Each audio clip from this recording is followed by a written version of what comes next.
Chapter 19. Fight or Flight. Well, that was rather uneventful, James said, as they made their way out down the temple steps. I'll take that, a familiar voice said, piercing through the sounds of the jungle, cutting short their moment of celebration. I had a feeling it was too good to be true, Ollie muttered. Lord Norwood emerged from the undergrowth, accompanied by at least 50 men armed with automatic weapons. I must congratulate you. You've done my job for me. I'd always wondered how I was going to get round the temple safeguards. There's no way to escape this time. Nowhere to run. You will hand it over. A twisted smile spread across Lord Norwood's face as he spoke. James knew that he was right. Unlike at the Mount, this time there really was nowhere to hide. I think you're going to have to do as he says, James said through gritted teeth. We'll surely be killed if we try to run. There's too many of them. He's really outflanked us this time. I know. At least he doesn't seem to know about the map. I'm hoping he might try to find out what we know. May give us a chance to escape later, Chris whispered back before he turned to address Norwood. Very well. I will give you the book, on the condition that you let my companions go, he shouted across the clearing towards their nemesis. Lord Nar laughed. You're in no position to make demands. Seize them. Make sure they're secure. We camp here tonight before moving on. 6 men scuttled up from the trees and roughly manhandled them, pushing them towards one of the stone ruins. The ruin had once been a house, but the roof had long since rotted away, and without the support of the roof, parts of the walls had caved in. The men bound their hands and feet with strong cords and threw them to the floor inside the square ruins. Norwood removed the book from Chris's possession before his men led him away to join the others. What are the rest of you standing around for? Get this camp set up, Norwood shouted at the rest of his men, who were just standing around in inactivity. The men quickly jumped into action, setting up tents and cook fires, not wanting to experience the full force of Lord Norwood's wrath. And it was not long before they had the main tent for his lordship set up, and a number of other small tents for the rest to sleep in when they were not on watch. Lumai, if we were to escape, where's the best place to head? Chris asked. Toward Lake Yaxer. From there we could follow the river to a small settlement, senor. These bonds are strong. I do not think we will manage to escape. I fear we will die here, the guide replied. Have faith, my friend. If anyone can get us out of this, James can. He's managed to get out of tighter spots than this before, Chris replied, trying to be optimistic. Yes, but I had a little more to work with. Plus I only had to get myself out, not extricate 6 people. I wouldn't hold your breath. It's going to take some time to find a weakness, if indeed there is one, James replied. Oh, I don't think you're going to have a shortage of that, Chris said rather sarcastically. 2 guards had been positioned outside the ruin. A large tarpaulin had been stretched out overhead to keep the rain out. It was late in the evening before anybody came to see them. A large burly man stepped inside the makeshift cell. He carried a submachine gun, and as he stepped inside he addressed Chris. You're coming with me. His lordship wishes to speak with you, he said, pointing his gun in Chris's general direction. Can you tell him I'm rather tied up at the moment, and therefore I must decline his invitation? Chris replied. Think you're funny, do you? You'll come now, and no tricks, the guard said, as he roughly manhandled Chris to his feet, whilst one of the other guards cut the cord from around Chris's legs. The guards proceeded to shove Chris outside and across the open ground towards Norwood's tent. The wind had picked up, and large grey clouds hung overhead, threatening to drop a considerable amount of water down onto the camp. Gas heaters had been set up inside Lord Norwood's tent, as well as lanterns and a large aluminium table, currently littered with paper. 3 aluminium chairs were positioned around the table, one currently being occupied by Lord Norwood. 5 guards stood around the inside of the tent. Norwood briefly looked up as Chris was ushered inside. His escort deposited him into one of the empty chairs to sit facing his lordship, and then left to carry out their duties. Well, Captain, we meet face to face at last. I would say that it is a pleasure, and I would greatly enjoy talking to you at some length, but unfortunately I don't have the time. So you will oblige me by telling me what I need to know. I very much doubt that. You'll be getting nothing from me, Chris defiantly replied. Come now, Captain. Don't make things difficult. I can make this very painful if you do not cooperate. I'm sure you can, but you'll not get the answers you want. Very well, if you insist. Chamberlain! Norwood's voice bellowed through the tent. The huge hulk of a man entered through one of the side flaps, his face lighting up as he saw the bound figure of Captain Flack in the centre. The captain here has decided to be less than forthcoming. Find out what he knows, he said before turning to address Chris. I would explain to you all that Chamberlain does, but I think he will do a better job of that. I've been looking forward to this, the huge man said menacingly across the table. I bet you have, Chris replied through gritted teeth. I've met your sort before. I very much doubt that. I find most do not take enough pride in their work.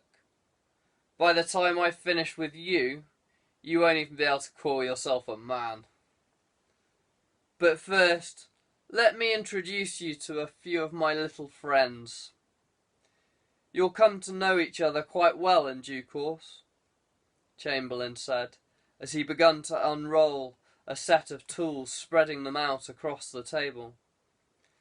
Inside lay many hideous metal instruments used to inflict as much pain as possible. Scalpels, serrated blades, clamps, jagged-toothed saws, needles, spikes, and hammers, along with others that Chris didn't even know the proper names for. Chris kept his cool at the sight of these instruments of torture. He didn't want to give Chamberlain the satisfaction of seeing fear on his face. In truth, he was petrified. He had seen the result of this kind of torture before. The men who had experienced it were never the same afterwards. Just empty shells wearing vacant expressions. He steeled himself for what was to follow. Chris's blood-stained body was thrown into the stone ruin an hour later. He had taken a real vicious beating from Chamberlain, but had told him nothing. Chris had a broken wrist and a few cracked ribs, and his face was almost pulp. Chamberlain hadn't started to properly mutilate him yet. This was what he liked to call the softening up stage. he was saving the rest until after Chris had regained consciousness and had had a little time to think things over. Chris's companions had heard his screams of pain and the angry voices of both Chamberlain and Norwood demanding answers, repeating them over and over. Both the girls had winced every time Chris's screams of agony carried across to them from the tent. This is barbaric. Surely they can't continue with this. Why doesn't he just tell them something? Anything? Devon exclaimed, as she tried to wipe away some of the blood from around his face. They haven't even started yet. He won't crack. He's far too stubborn for his own good sometimes. He'll die before he tells them anything, James replied, with a grim look on his face. He knew full well that Chris had been one of only a handful of soldiers to complete the SAS interrogation simulations without divulging a single piece of information. He was what they called a grey man. He also knew that it would be pointless for Norwood to try inflicting pain on one of the others in the hope that Chris would break. As painful as it would be for Chris to watch someone else suffer because of his stubbornness, he would still say nothing. The theory that everybody eventually broke down just didn't apply to Chris. He was a bit of a freak in that respect, an anomaly in the system. It was almost as if he enjoyed the pain, feeding off it. The only chance they had was if James found a way to escape, a task that at present he was struggling to fulfill. Norwood seemed to have every possible scenario covered. Their lives hung in the balance. Only the gods themselves could save them now. James was busily trying to break his bonds by rubbing them against the loose stones of the ruined hut. The cords were gradually wearing away. Nevertheless, it would take some time to finally break them. Time that he was sure they didn't have. And it would not be long before the guards returned for Chris. Outside, the rainforest, which had been awash with noise, had suddenly become quiet. The birds chattering in the trees had stopped. Even the noisy tree crickets had fallen silent. Something was happening beyond the camp that had startled them. "I hope you have a plan, Signor," Lomai said in a low whisper. "I think we may be about to get our chance." "What do you mean?" James replied. "Listen, the forest. It is silent. I think there may be jaguars prowling outside the camp. The forest always goes quiet when there are predators around. They probably smelt your friend's blood and have come to investigate." Sure enough, within seconds of his observation, a low growl could be perceived coming from the trees, shortly followed by a yell from someone on the perimeter. The guards had seen movement in the trees. Just as a spotlight was shone in the direction of the movement, a dark shape stealthily sprung up from the shadows of the bushes. The large cat moved like lightning and grappled the nearest guard to the floor. The man's cries, which were far more gruesome than any that Chris had made, were cut short as the cat ripped through his jugular. "This is our chance. There will be more than one jaguar out there. We should go, now," Lomai said, just as James finally broke the cords around his wrists. James hastily freed his own feet before he set the others loose. Outside there was havoc in the camp. Gunshots could be heard echoing through the forest as men tried to deal with the cats that had attacked the guard. The guards that had been stationed outside the ruin, holding James and the others, had left, running off to the aid of the guard who had been mauled by the big cat. They were too late. The man had died almost instantaneously. He hadn't stood a chance against one of nature's greatest predators. The two guards were so busy scanning the trees for more of the big cats that they failed to notice Lomai leading the group out of their cell. James managed to grab Chris's rucksack before he and the others disappeared as quickly and quietly as possible into the trees on the far side of the camp, away from the big cats. In fact, it was only when a second jaguar sprang out from the undergrowth to maul another guard that anybody bothered to check on the prisoners. Norwood was furious that his men had left their posts and allowed his captives to escape. He shot the second big cat himself before turning his rage upon his men. His men were more scared of him than they were of the possibility that another jaguar would attack. They quickly began to search the nearby trees for any sign of the escapees. "Here, my lord. There's blood on the leaves. They must have passed this way," one of the guardsmen called out, hoping to escape the wrath of Lord Norwood. "Take some men and find them. Don't bother to come back until you do." "Yes, sir, at once, my lord," the man replied, eager to get away from Lord Norwood's presence. 24 men and chamberlains soon joined the man. They spread out and began to search the forest. Many of them were nervous after the jaguar attack and moved cautiously through the bushes. Chamberlain, on the other hand, didn't seem to be affected by this. He took it all in his stride. Predators tend not to go near other predators unless forced to. Although James and the others had a head start, they were not able to extend their lead. They had to move slowly because Chris was in bad shape. His body screamed out to him to stop and rest. He knew this was not an option. Even supported between James and Gaz, it was clear that their pursuers would soon catch up with them. Lomai suggested that instead of heading straight for the lake, they should find somewhere to hide. He knew the forest so well that he could almost tell every tree apart. He took them to a network of caves not far from the camp. The Maya had used the caves for grain storage after the harvest.